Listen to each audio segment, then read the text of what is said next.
इत्तेहादी हुकूमत पंहिंजो मुद्दो पूरो करण खां अॻु रेडियो पाकिस्तान खे जदीद टेक्नोलॉजी ते मुंतकिल करण वारो प्रोजेक्ट शुरू करे छडि॒यो।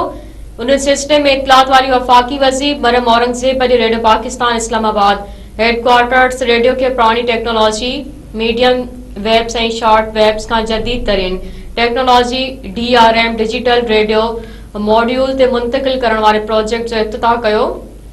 मौके ते मीडिया सां ॻाल्हाईंदे वफ़ाक़ी वज़ीर मरियम औरंगज़ेब चयो त हिन वक़्त रेडियो पाकिस्तान जे 20 मीडियम वेब ट्रांसमीटर्स मां 14 ट्रांसमीटर्स बंद पियल आहिनि छाकाणि त उहा टेक्नोलॉजी दुनिया मां गायब थी रही आहे।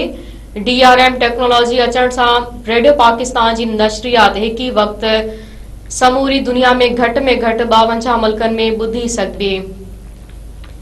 वफ़ाक़ी वज़ीर चयो त पाकिस्तान जे क़ौमी विरसे सक़ाफ़त बयानी ऐं परॾेही पॉलिसी जी तशरीह में मदद मिलंदी। मीडियम वेब्स जा 14 ट्रांसमीटर्स बंद हुअण करे नेशनल ब्रॉडकास्टर्स जी नशरियात मुल्क जे केतिरनि ई हिस्सनि में नथी ॿुधी सघिजे।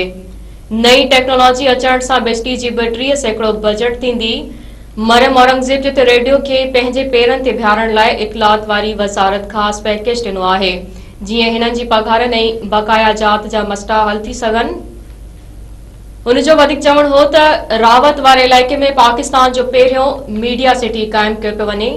मीडिया सिटी जो इफ्तिताह ईंदड़ हफ़्ते वज़ीर आज़म शहबाज शरीफ़ कंदो जिथे रेडियो पाकिस्तान टेलीविज़न समेत सुद समा वारे खाते जूं तनसीबात मौजूदु हूंदियूं ऐं उहो मीडिया सिटी हिक म्यूज़ियम जी हैसियत बि रखंदो। वफ़ाक़ी वज़ीर जो वधीक चवण हो त रेडियो सिर्फ़ हिक बिल्डिंग न पर क़ौमी आसासों ऐं विरसो आहे उन करे बि उन जी तरक़ी ऐं हिफ़ाज़त लाइ बि कमु कयो वेंदो। उन खां सवाइ रेडियो खे पंहिंजे पेरनि ते बीहारण लाइ बिज़नेस खे मदद मिलंदी।